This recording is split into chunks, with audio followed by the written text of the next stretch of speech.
بسم اللہ الرحمن الرحیم۔ RH نیگیٹو کا کیا مطلب ہے؟ خون کے سرخ ذرات میں ایک پروٹین ہوتا ہے جسے RH یا ریسس کہتے ہیں۔ جن لوگوں میں یہ پروٹین ہوتا ہے ان کا بلڈ گروپ پازیٹیو اور جن میں نہیں ہوتا ہے ان کا نیگیٹو ہوتا ہے۔ بلڈ گروپ پازیٹیو یا نیگیٹو ہونے کا آپ کی صحت پر کوئی اثر نہیں ہوتا، لیکن اگر آپ حمل سے ہیں، آپ کا بلڈ گروپ نیگیٹو ہے اور بچے کا پازیٹیو ہے تو مسائل ہو سکتے ہیں۔ خوش قسمتی سے ایک ایسی دوا موجود ہے جو اکثر اوقات ان مسائل سے بچا سکتی ہے، لیکن اگر آپ کا بلڈ گروپ پازیٹیو ہے تو آپ کو پریشان ہونے کی قطعاً ضرورت نہیں۔ آپ کسی بھی اچھی لیبارٹری سے اپنا بلڈ گروپ چیک کروا سکتے ہیں۔ اگر آپ کا بلڈ گروپ نیگیٹو ہے اور بچے کا پازیٹیو ہے تو کچھ مسائل ہو سکتے ہیں۔ عام طور پر آپ کا اور بچے کا خون آپس میں مکس نہیں ہوتے، لیکن اگر ڈیلیوری کے وقت بچے کا تھوڑا سا خون آپ کے خون میں مل جاتا ہے تو آپ کا امیون سسٹم ایسے پروٹین بناتا ہے جنہیں اینٹی باڈیز کہتے ہیں، اور اگلی دفعہ جب آپ کو حمل ہوتا ہے تو یہ اینٹی باڈیز آپ کے بچے کے سرخ ذرات کو نقصان پہنچا سکتی ہیں اور آپ کا بچہ خون کی کمی یا انیمیا کا شکار ہو جائے گا۔ آپ کو کیسے پتہ چلے گا کہ آپ کے بچے کا بلڈ گروپ کیا ہے؟ بچے کی پیدائش سے پہلے یہ جاننا مشکل ہوتا ہے۔ اگر آپ کو بچے کے والد کا گروپ کا پتہ ہے تو آپ اپنے بچے کے بلڈ گروپ کا اندازہ لگا سکتے ہیں۔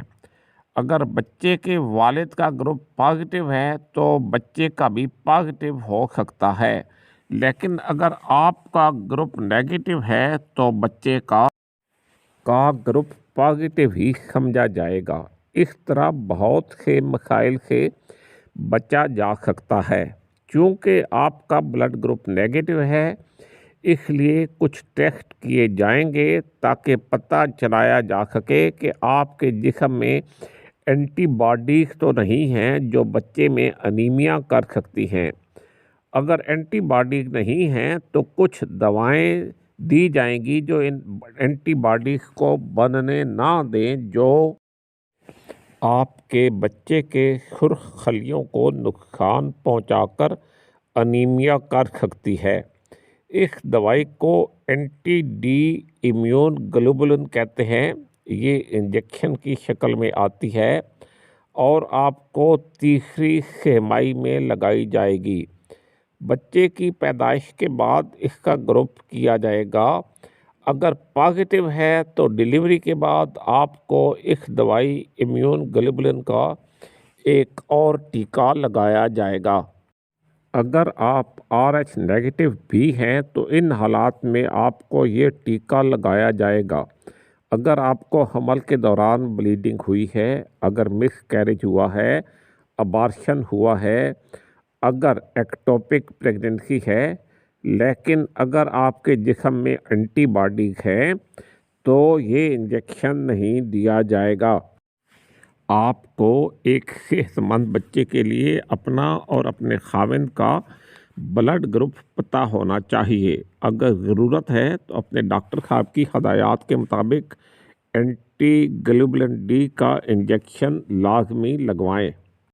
آپ کے جسم میں اینٹی باڈیز ہونے کی صورت میں کچھ اور ٹیسٹ کیے جائیں گے جن کی تفصیل یہاں ممکن نہیں، وہ آپ کے ڈاکٹر صاحب آپ کو بتا سکتے ہیں۔